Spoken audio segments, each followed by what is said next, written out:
Bonjour à tous et bienvenue pour ce nouvel épisode. Alors aujourd'hui on va parler de portraits. Alors tout ça à l'accéléré parce que sinon il aurait fallu quelques dizaines d'heures. Voilà, j'ai passé presque une centaine d'heures sur le portrait. Alors on commence déjà par faire le fond, bien sûr, important. Et on va venir donc faire le tracé du portrait, les contours. Et ensuite, donc, je vais venir placer des parties sombres. Alors c'est un choix, hein. On peut soit placer les parties sombres, soit placer les parties claires. Vous allez voir que par moment j'inverse. Donc là, la coiffe, donc là je commence par les parties sombres parce que, en fin de compte, la coiffe dans sa globalité est assez sombre. Et pour le portrait, vous allez voir, c'est l'inverse. Je vais venir placer tout de suite mes lumières.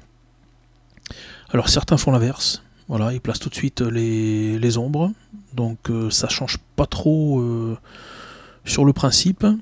Après, des techniques de portrait, il y en a vraiment plusieurs. Voilà, il faut vraiment choisir. Vous avez remarqué que des portraits, j'en fais de temps en temps, et les techniques voilà, peuvent changer de temps en temps, varier un petit peu, mais dans la globalité, j'utilise toujours le même procédé. Et là, ça va être important, une fois qu'on a placé déjà donc, tous les contours, on amorce le visage, et ensuite placer déjà les teintes principales.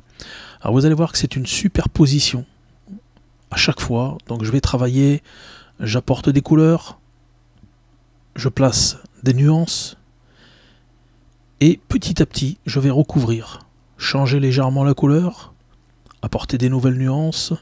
Les dégradés, voilà, se font donc bien sûr relativement aux mêmes endroits, mais c'est important de venir retravailler au fur et à mesure pour avoir une teinte qui nous convient. Alors tout ce qui est démarrage, voilà, on le fait vraiment de façon assez grossière, on n'a pas besoin de mettre du détail au démarrage, donc on place vraiment les zones les plus importantes. Et donc vous allez voir que petit à petit, voilà, je vais avancer en retravaillant sur le portrait, c'est quand même ce qui est le plus important.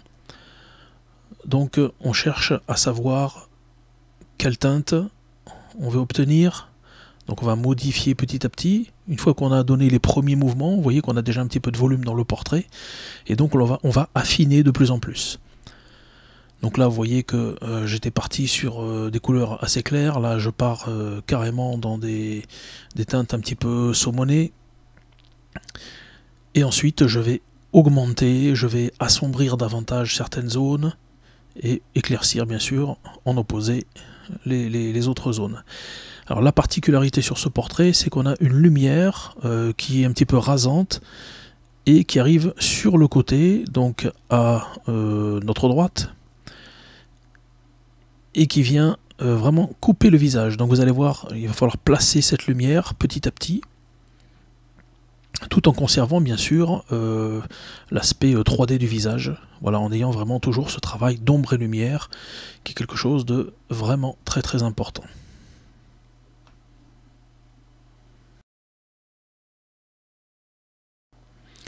Alors une petite info que je vous donne, alors des fois des portraits je les invente complètement, cette fois-ci ça n'est pas le cas. En fin de compte, il y a quelques temps j'ai voulu attaquer un portrait, et donc j'ai découvert un photographe, Alexis, qui se reconnaîtra, et j'ai trouvé ses photos vraiment très très bien travaillées, et donc il m'a laissé la possibilité de choisir une photo et de la faire en portrait.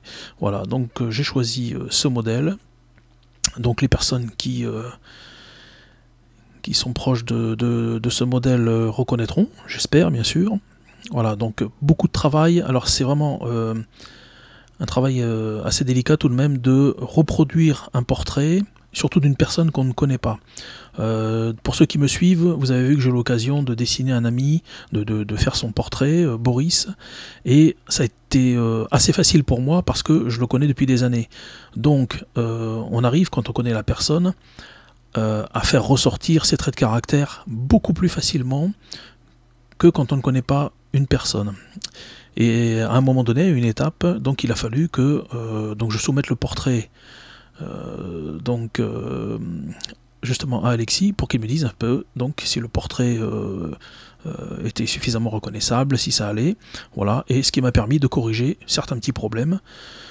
Et des fois ça se joue à pas grand chose, hein. Ça peut être une ombre, ça peut être un tracé qu'on n'a pas fait correctement, voilà.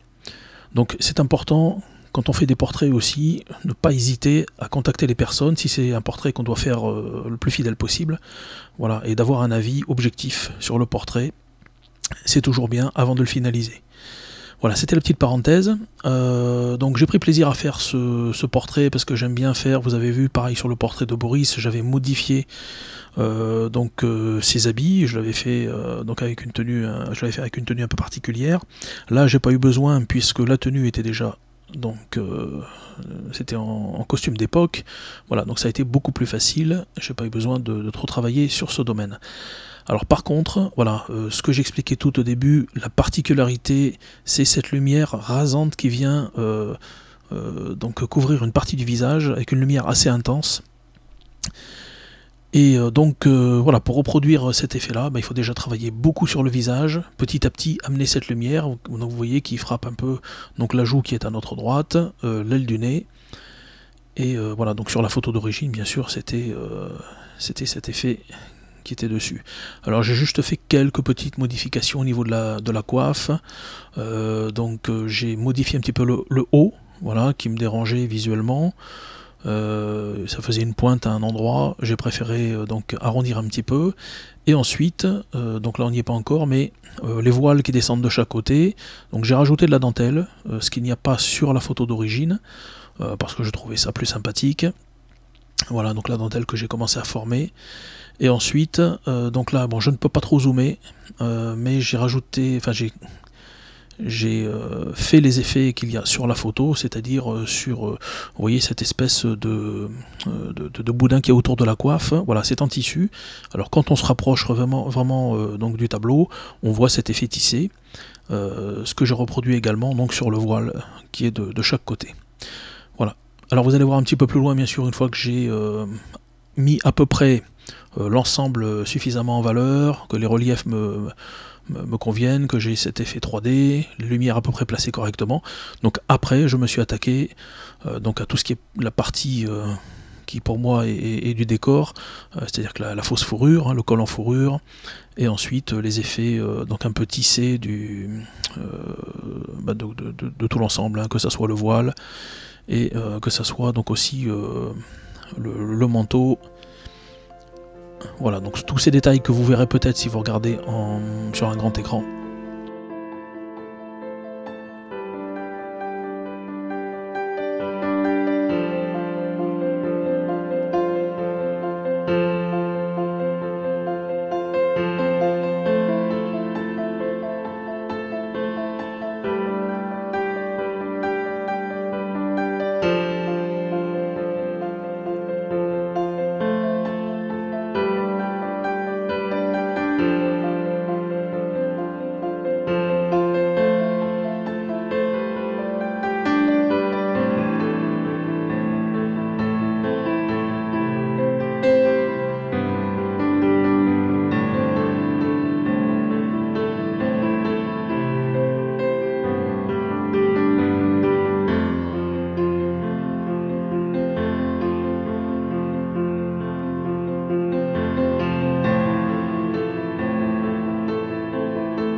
J'en suis à peu près à la moitié du travail, donc j'ai un petit peu retravaillé la coiffe, donc le tissu qui borne la coiffe, et bien sûr je retravaille sur le portrait régulièrement. Donc c'est important, hein, quand vous faites un portrait surtout, prenez des pauses de temps en temps. Alors si vous maîtrisez bien sûr complètement, il n'y a pas de souci. Maintenant si vous regardez les vidéos, peut-être que vous cherchez des renseignements. Donc je ferai certainement, j'ai déjà fait des vidéos sur le portrait, voilà, pour donner un petit peu des bases. Je verrai à l'occasion donc si je peux refaire un portrait en vous apportant un petit peu plus de technique. Bien sûr, il y a beaucoup de chaînes qui font des portraits, donc voilà, vous avez quand même de quoi. Maintenant, c'est vrai que les techniques, en passant de l'un à l'autre, chaque artiste a ses techniques, et ça peut être sympathique d'en voir plusieurs, voilà, pour adapter votre propre technique et puis ce que vous préférez. Alors vous avez vu que j'avais travaillé le fond dans un premier temps, et là je vais venir le travailler de nouveau. Alors pareil, comme je fais pour le portrait. Alors pourquoi? Eh bien parce qu'on peut se rendre compte déjà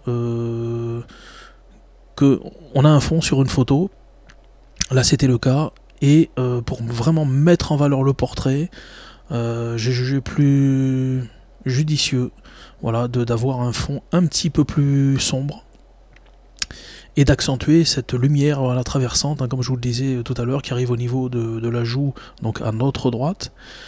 Voilà, donc je vais le retravailler petit à petit. Je fais pas un fond non plus trop travaillé, juste un petit peu d'effet, voilà, pour donner un petit peu de profondeur tout de même. Voilà. Et c'est important, bien sûr, quand on a un portrait, de mettre principalement le portrait en valeur. Alors là, on n'est pas dans du tableau où on a des éléments autour, de l'architecture, on pourrait rajouter des tapisseries en fond. Là, ça n'était pas le but.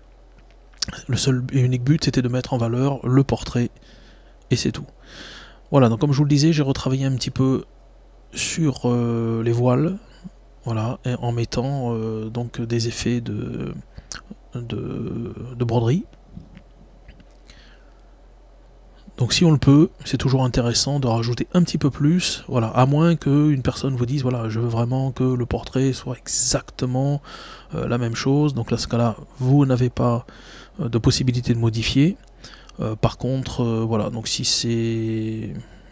vous avez un petit peu une liberté là-dessus, donc là c'était mon cas. Voilà, donc c'est toujours bien de rajouter quelques éléments, on peut modifier un petit peu, voilà, mais toujours pareil, le but étant de mettre en valeur le portrait, voilà. Pour apporter un petit peu plus de concret, si on vous donne une photo, vous voyez que la personne est jeune, qu'elle a peut-être un petit peu d'acné, voilà. Alors on essaye quand même de faire disparaître, on va pas s'amuser à refaire l'acné, voilà, des choses comme ça. Par contre, important, une personne qui va avoir des grains de beauté, s'il n'y a pas de demande particulière, on refait les grains de beauté. Pourquoi? Parce que ça fait partie de la personnalité. Alors ça c'est important. Ensuite, dès qu'on voit un défaut, si on peut... Alors un défaut, je sais pas, une personne peut avoir par exemple une cicatrice, si c'est quelque chose qui la dérange, bien sûr on va pas refaire la cicatrice. Toutes ces informations il faut les demander avant d'attaquer un portrait, c'est quand même pas mal. Après si vous voyez que votre sujet, il n'y a pas de problème particulier, bon bah voilà, vous pouvez attaquer sans souci. Mais c'est important de demander quand même un minimum d'informations, surtout si c'est pour un client, et si c'est un portrait, voilà, qui est, on va dire entre guillemets, qui est payé d'avance. Voilà, il faut surtout éviter toutes les erreurs possibles.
Alors un moment un petit peu particulier, regardez bien, on a l'impression que je suis en train de repeindre complètement sur le portrait, et ça n'est qu'une impression. Alors oui, je suis en train de mettre, de recouvrir de teinte, et en fin de compte, ce qui va se passer, c'est que je vais estomper l'ensemble. Alors c'est une technique qui n'engage que moi, voilà, donc je replace des petites teintes, quelques nuances, et je vais estomper le tout, ce qui va corriger la teinte du portrait.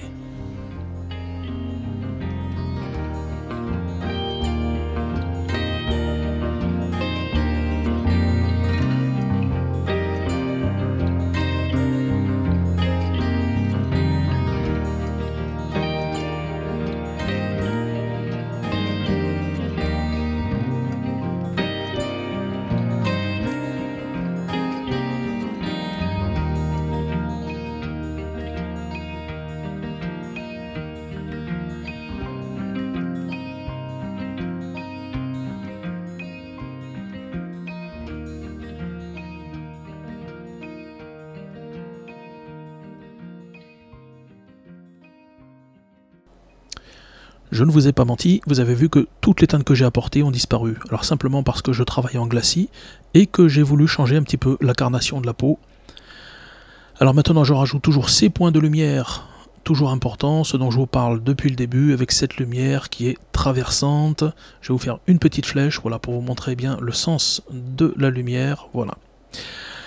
Alors, je vous remercie donc d'avoir suivi cette nouvelle vidéo. Je passe au vernissage. Étape importante pour protéger l'œuvre. Et merci encore donc à Alexis pour cette photo. J'espère que le portrait est assez fidèle. Voilà. Et donc merci à vous tous et je vous dis à très bientôt pour une nouvelle vidéo.